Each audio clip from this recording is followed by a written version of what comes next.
Welcome to our Energy Connect studio at ADIPEC 2022. I'm delighted to have sitting next to me Martha Vasquez, Partner and Associate Director, Boston Consulting Group, and Simon Birkebaek, Partner, Boston Consulting Group. So good to have you both back in the studio. Thank you, Julian. It's nice to be here. Now, Simon, let's start with you. What do you see as the global methane challenge? Yeah, so methane emissions is really super critical in the broader sort of context of climate change. 30% of the warming today is actually attributed to methane emissions. And as methane is much stronger, more potent greenhouse gas than CO2, and also have a much shorter lifespan, it's one of the key levers to reduce the warming in the short term. Because obviously it's one of the core focus areas for the energy sector as a whole.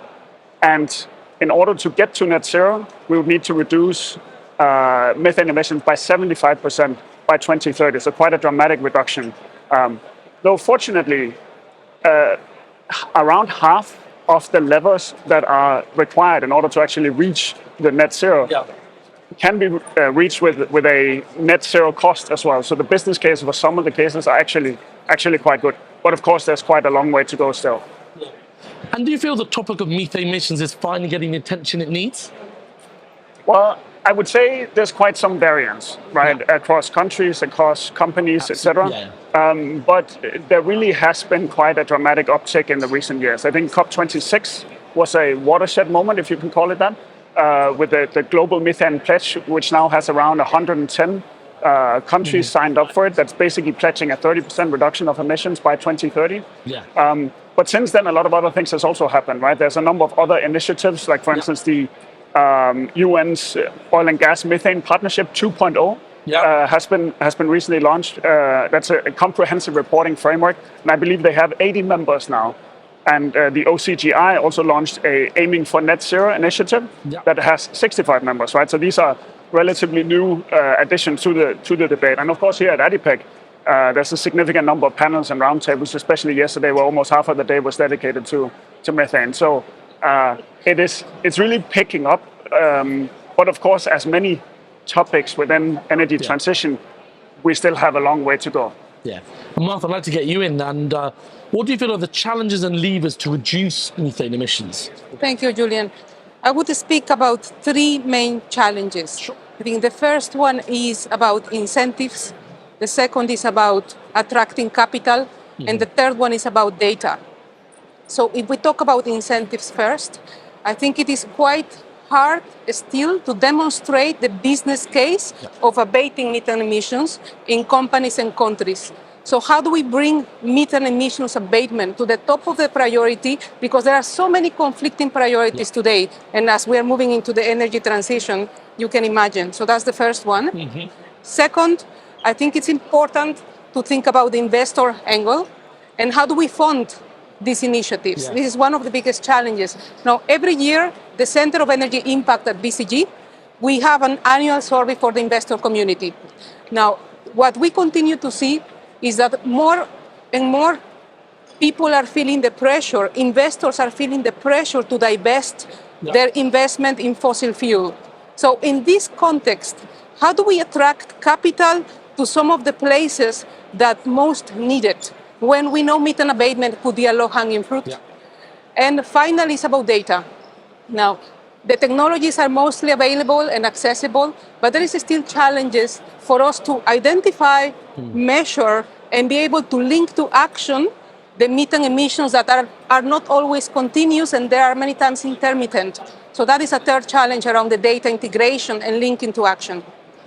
Absolutely. And in all of this, there really needs to be greater industry collaboration, do you feel, when it comes to methane emissions? Yeah.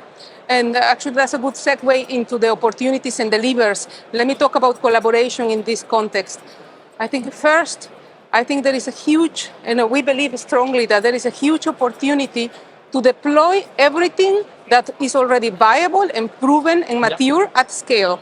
So I think making sure that we identify that and we roll it out across all our assets is extremely important. Second, I think there is a big opportunity for people to take drastic action. And that is why I really like the Aiming for Zero Methane Emissions initiative of the Oil and Gas Climate Initiative. And just simply imagining that we're able to treat methane emissions with the same rigor that we treat safety. There is no tolerance. How do we build this expectation among our human capital that there should be none of this, right? In 5 years, by the end of the decade. And possibly finally, the third aspect is collaboration. I genuinely believe, speaking with Simon also this morning in another event, we realize unless we are learning from the technologies that others are uncovering and developing, from the data set that helps us with predictive analytics be less reactive, right? And also the know-how, right? Because it's quite difficult. If you imagine, Julian, we have a legacy, a big legacy in our industry in which the equipment was designed to vent methane. And if we are able to change that, it is a transformation of mindset and of culture. So we need to learn from each other.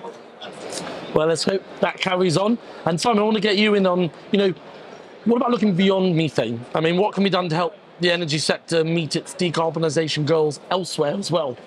Yes.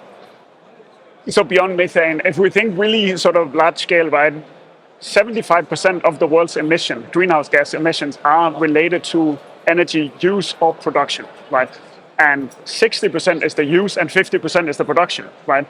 So of course, if you zoom out and think about energy as a whole, the use cases are really the key ones. They're the biggest ones, right? So, but these are topics that are typically outside of the direct control of the energy companies, right? It's electric vehicles, it is heat pumps, it is other types of I would say building insulation, etc. So really reducing emissions in the use sectors, right? Transportation, buildings, power, etc.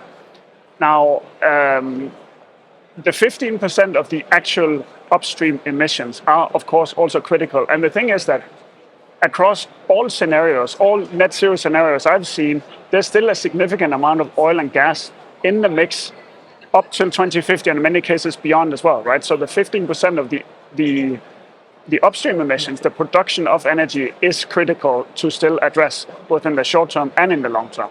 And Martha, you can maybe speak to some of the levers outside of the methane for the upstream. Thank you, Simon. And speaking about upstream operations and how we decarbonize that, now we're thinking we're past the basics. How do we accelerate the decarbonization of these assets and the future assets? I think two areas that I would like to mention is energy efficiency. And I think even last year, I was sitting here in front of you, Julian, and we said there is a huge price because a lot of these initiatives pay back.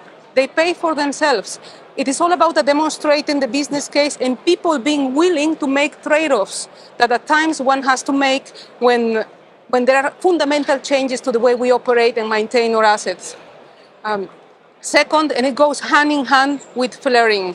I think flaring reduction goes hand in hand with methane abatement, because what I've heard is that in places where you are still developing an awareness to value the gas, both go hand in hand. How can you monetize gas that you would otherwise flare or vent? I think we need to double down these two levers in upstream. Well, Martha and Simon, I just want to thank you so much for coming down. I think a lot to discuss, but it sounds like the industry's sort of waking up to it and what action has been taken. So let's see where it goes, and just appreciate you popping down the Energy Connect studio. It's a pleasure. Thanks, guys.